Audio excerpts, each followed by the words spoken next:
A young Dr. King was interviewed in the old KTCA studios by L. Horward Bennett, Minnesota's first African-American judge. This interview is one of the earliest program-length conversations with Dr. King.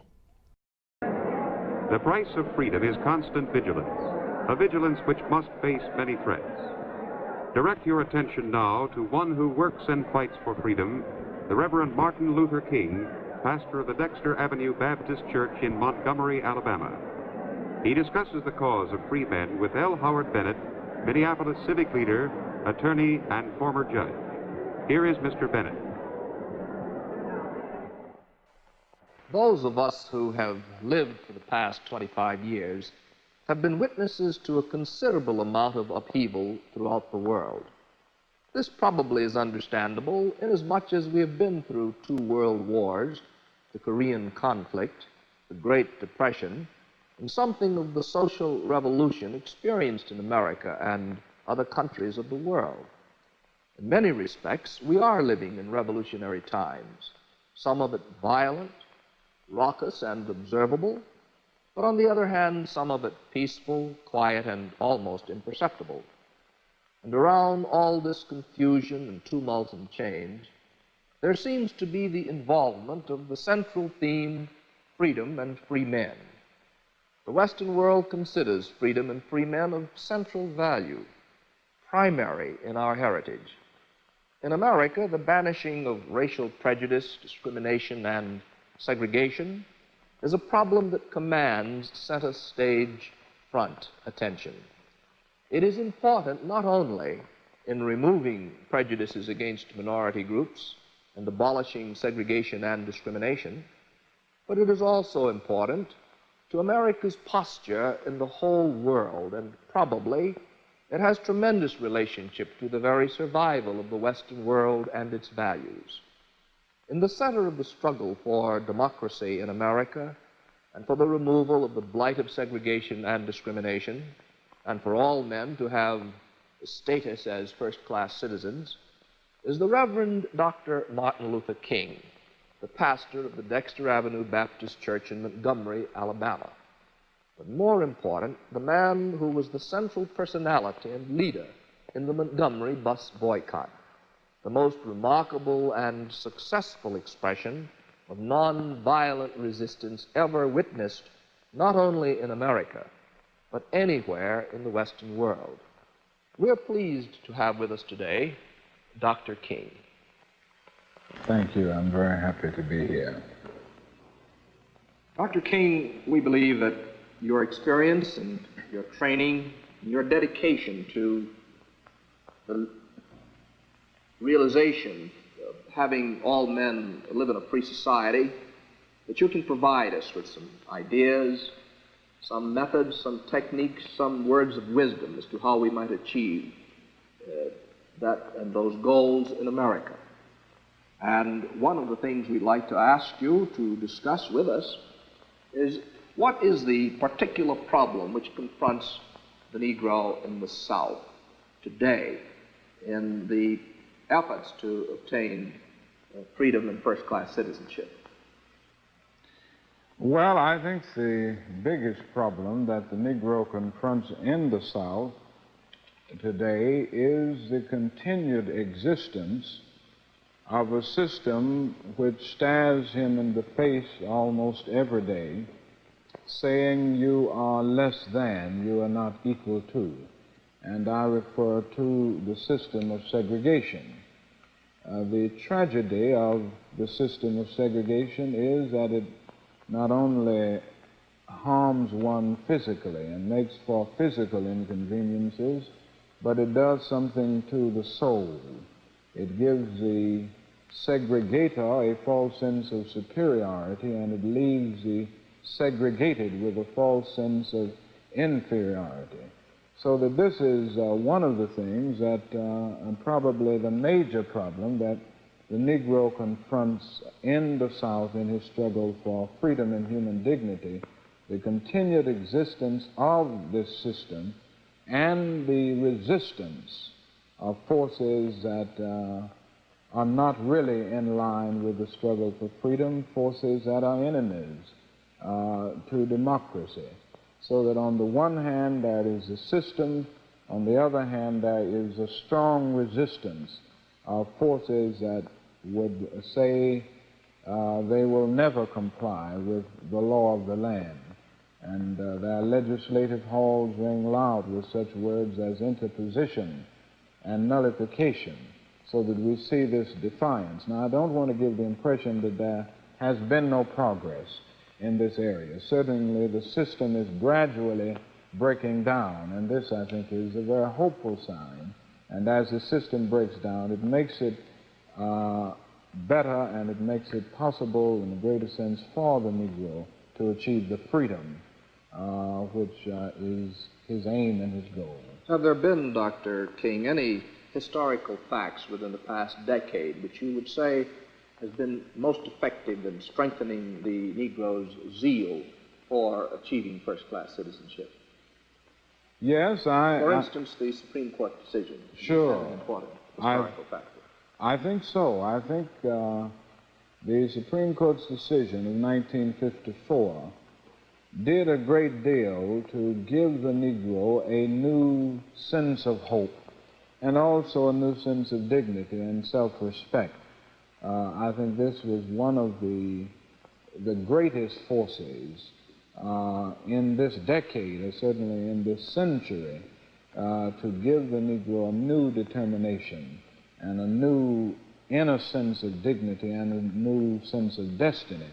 Not only that, I think world opinion, the rolling tide of world opinion has had a lot to do with the new sense of dignity of the Negro. The fact that you've had an independent struggle in so many countries in Asia and so many countries in Africa, I think gave the Negro a new sense of worth, and all of these forces have conjoined to make for a real sense of hope and a real sense of dignity on the part of the Negro. It's interesting to many of the students of the problem of minority groups in this country that the Supreme Court decision, as it seeks to remove segregation from the schools of the South, does not deal with something of a counterpart in northern communities. And that is that unless we are quite careful to break down the racial ghettos which exist in the North, that the North has the real potential of having a more firmly entrenched segregated school system based on neighborhood segregation than the South. Now, does that suggest some particular approaches for northern communities? I think so. I think it is quite true that in the North you have potential for great racial conflict and certainly a type of segregation that is not legally enhanced but has subtle and hidden forms which in many instances are much more difficult to get at. This housing problem, which is a national problem, is one of the most difficult problems we face in the nation. And I think we have a great responsibility. I mean, all Americans have a great responsibility to seek to eliminate discrimination in public and private housing, because so long as you have that, you will never have truly integrated schools, and you will never have a truly integrated society. No section of the country can boast of clean hands in the area of brotherhood. Some sections are better in the sense that they do not have the problem as intensified as other sections, and some sections are better in the sense that they do not have the system legally endorsed as you do in the South. But at least we do find it in all areas of our nation in some form, and this places before all of us a tremendous moral responsibility, because injustice anywhere is a threat to justice everywhere. One of the great law cases decided by the Supreme Court of the United States around 1950 was one which made unenforceable restrictive covenants which made it not unconstitutional, but unenforceable in the courts for these covenants to be enforced. And yet, even with this decision, there still is restricted covenant-mindedness. And what we are witnessing now is that the law alone is not sufficient to overcome these sort of fixed attitudes towards people and practices in dealing with people in our American communities. Now, since 1954, we have witnessed a considerable migration of Negroes from the South to western, midwestern, and northern cities, and also some immigration from Puerto Rico, with Puerto Ricans into some of the eastern seaport cities like New York, Philadelphia, and Jersey City. Does this in-migration of rural, sometimes agricultural Negroes and Puerto Ricans to northern industrial communities pose any particular problem for these areas and for the leadership of the minority groups in these particular cities? I think so. I think wherever you have a good deal of migration, you do have some problems emerging. And I'm sure in our large urban areas in the United States, with a good deal of migration taking place daily and weekly and monthly, there are some new problems created. There is always this problem of urban dislocation, and this happens to individuals of minority groups, which poses for the leaders in urban communities a real responsibility to help the individuals moving in adjust to urban life and to new situations. I think also that as we seek to help these individuals adjust, we must see that the system itself is changed to the point that there will be no discrimination in employment and that type of thing, so that these people will not face the problem of finding doors shut in their faces every time they make a move. This type of thing creates within the individual a sense of bitterness, and it often drives the individual to criminal habits and other things that tend to distort the total structure of society. So on the one hand, we need good leadership to help people adjust to urban life as they move in from situations, rural situations often. And on the other hand, the community at large must see that these people gain equality of opportunity in the area of employment and in the educational area, so that they will not develop these internal attitudes of bitterness, and they will not develop criminal habits, which tend to grow out of a sense of frustration, poverty, and ignorance. I think so often we fail to see that poverty and ignorance breed crime, whatever the racial group may be, so that these things are environmental and not racial. Dr. King, you're well aware and acquainted with the work of such organizations as the National Urban League and other voluntary associations which around 1910 tried to almost single-handedly grapple with these problems of the migrant into the community. Now, some of the students of urban problems are beginning to say that this matter has reached such tremendous dimensions and proportions that in addition to voluntary organizations, there is the need for an assumption of responsibility by governmental agencies, commissions, and other committees created by executive order or by legislative actions of city councils or state legislatures. Do you have anything to say to us about the advisability and the desirability of government assuming a constructive affirmative role in dealing with not only the problem of in-migration and adjustment in the modern urban community, but for really seeing to it that the constitutional rights of all of the citizens are observed in many areas. Yes, I definitely feel that government has a great role to play and a great responsibility in this whole area and in this period of transition. Local governmental agencies, state governmental agencies, and also the federal government. I think what we have seen in the civil rights struggle in general and in the quest for freedom is the fact that the federal government, for instance, hasn't used all of its resources and all of the things, the constitutional powers available to enforce the law of the land. So that I think a more definite role, a more positive role rather, should be played by the federal government and local governmental agencies in every state in the Union and in every city should take a more definite stand, because all of these agencies will have to work together if we are to achieve a truly integrated society.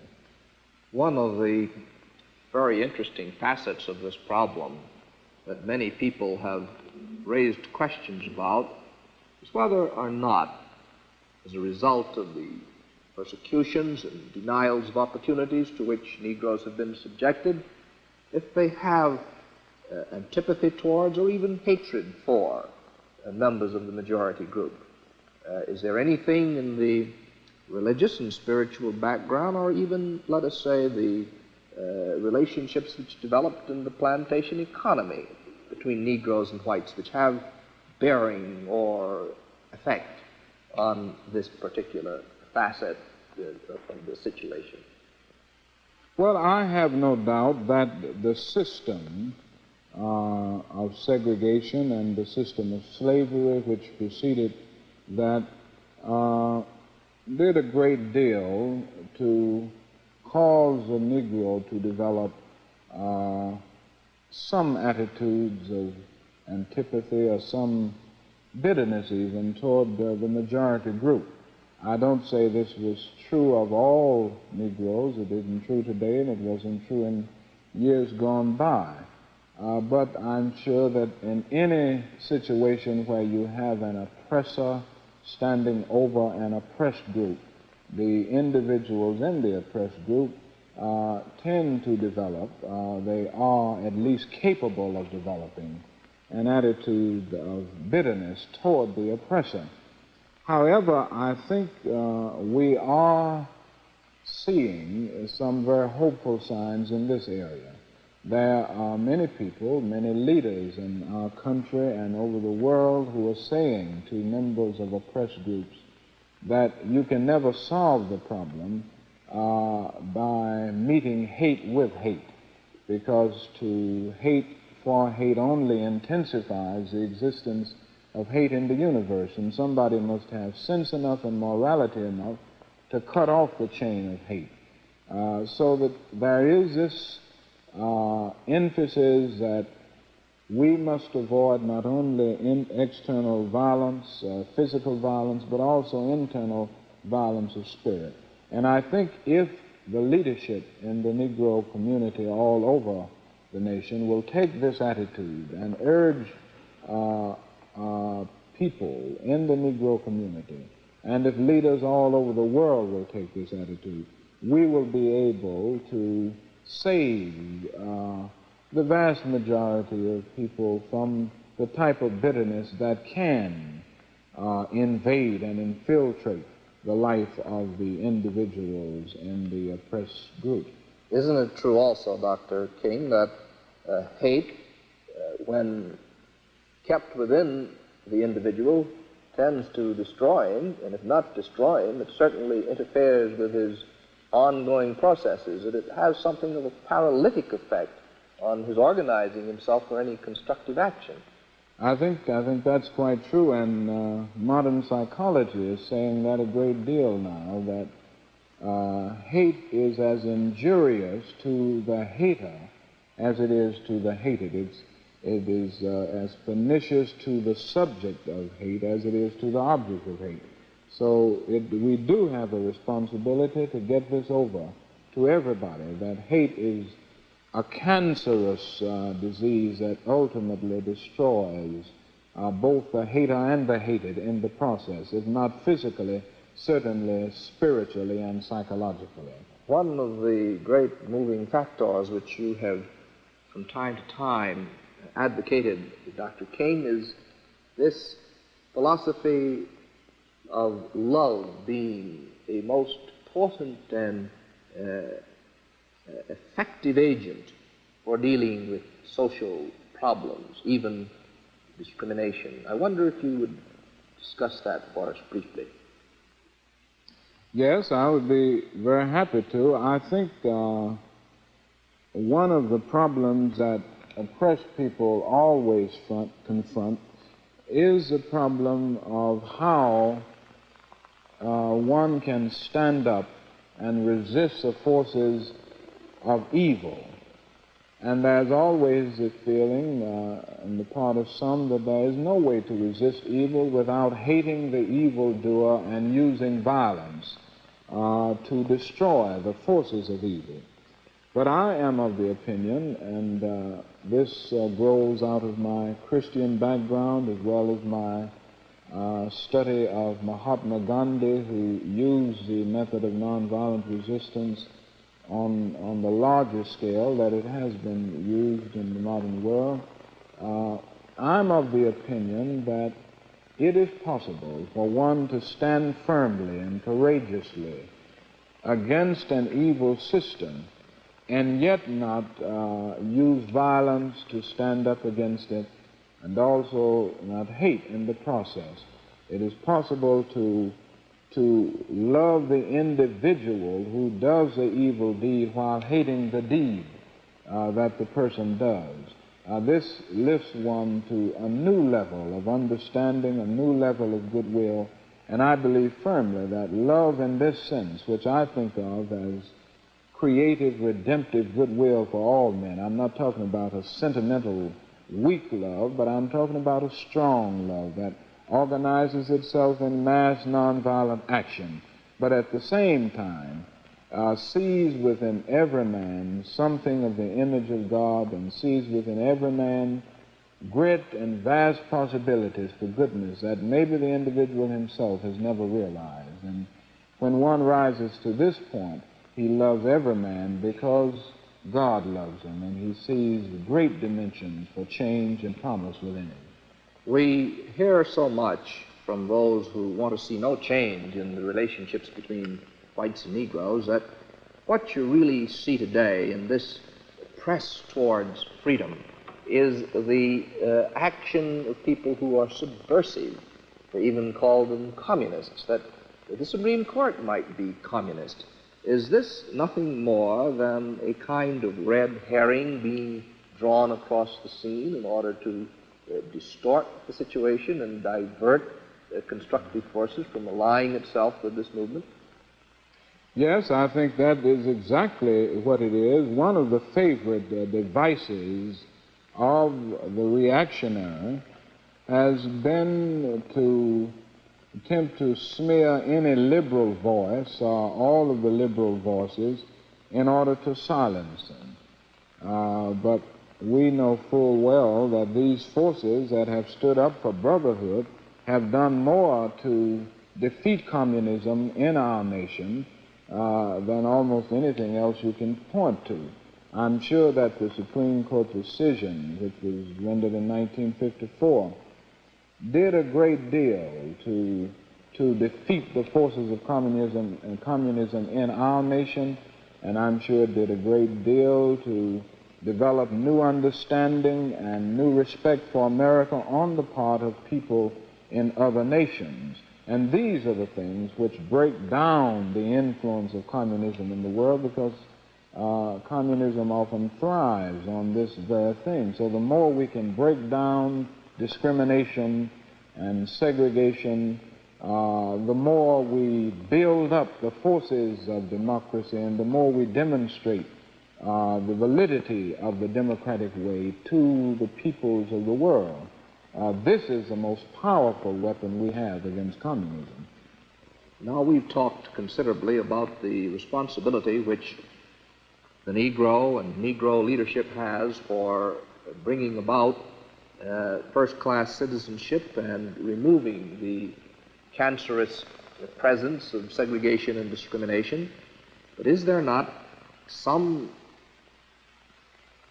high responsibility which attaches to the dominant white community for lending its hand and giving its heart to this problem of the removal of segregation and bringing in this era of a society of free men for all men? Yes, I think there is a great role and a great responsibility facing the members of the dominant group in our nation, for if you do not get this courageous, forthright stand from people in the dominant group, we cannot expect to achieve the ideals and goals of an integrated society. And as I've said so often, the festering sore of segregation debilitates the white man as well as the Negro, so that he must be as concerned about doing away with this evil as the Negro, and he must work in many areas and through many channels to remove the blight of segregation and discrimination from our nation. Is it not also one of the major problems with which the Negro community itself is concerned is this matter of internal discipline?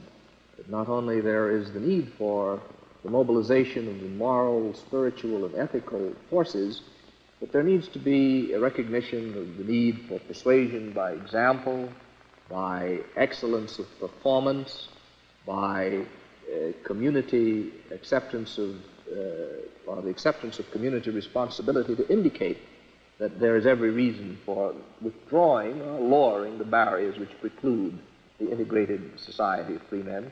I think that is very, very important. We must work on two levels. On the one hand, we must work to resist the evil system.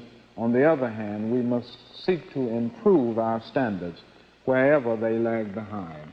So this is very, very important. We gain the respect of others so often by respecting ourselves, and we must make it clear through our determination to improve our standards that we are worthy of this integrated society which we talk of. Well, Dr. King, you have brought us not only wisdom and great insight, but an especial capacity to articulate on this matter. Thank you very much.